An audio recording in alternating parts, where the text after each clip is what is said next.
بسم اللہ الرحمن الرحیم۔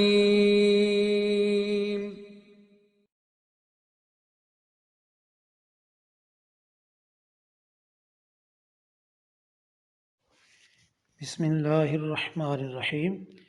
حضرت عبداللہ بن عمر رضی اللہ تعالیٰ عنہما روایت کرتے ہیں کہ ایک شخص حضرت صلی اللہ تعالیٰ علیہ وسلم کی خدمت میں حاضر ہوا اور اپنی تنگ دستی کا شکوہ کرنے لگا، تو آپ صلی اللہ تعالیٰ علیہ وسلم نے اس آدمی سے فرمایا، کیا تمہیں وہ تسبیح بھول گئی ہے جو ملائکہ کی تسبیح ہے، تمام مخلوقات کی تسبیح ہے، اسی کے ذریعے سب کو رزق دیا جاتا ہے۔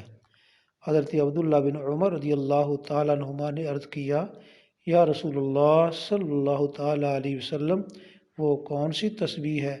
آپ صلی اللہ تعالیٰ علیہ وسلم پہلے ٹیک لگا کر تشریف فرما تھے تو سیدھے ہو کر بیٹھ گئے اور آپ نے فرمایا، اے ابن عمر، صبح صادق کے طلوع ہونے کے بعد سے لے کر نماز فجر تک کے درمیان یہ کلمات سبحان اللہ و بحمدہ اور سبحان اللہ العظیم استغفر اللہ 100 مرتبہ پڑھ لو تو دنیا تمہارے پاس ناک رگڑتی ہوئی آئے گی، اور اللہ تعالیٰ ہر اس کلمے کے بدلے جو تم کہو گے ایک فرشتہ پیدا فرمائیں گے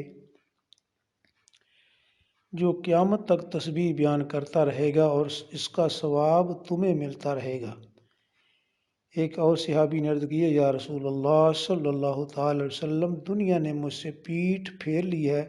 تو آپ صلی اللہ تعالی علیہ وسلم نے فرمایا، کیا تجھے وہ تسبیح یاد نہیں جو تسبیح فرشتوں اور مخلوق ہے، جس کی برکت سے روزی دی جاتی ہے؟ جب صبح صادق طلوع ہو تو تسبیح 100 مرتبہ پڑھا کرو، سبحان اللہ و بحمدہ سبحان اللہ العظیم استغفر اللہ، دنیا تمہارے پاس ذلیل ہو کر آئے گی۔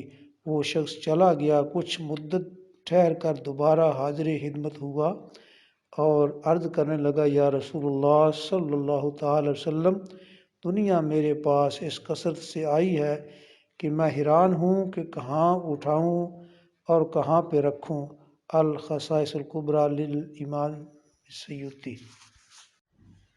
ایسے ہی دینی اور اسلامی اچھی ویڈیو کو دیکھنے کے لیے ہمارے اس چینل کو سبسکرائب کریں، ویڈیو کو لائک اور شیئر بھی کر دیا کریں۔ جزاک اللہ۔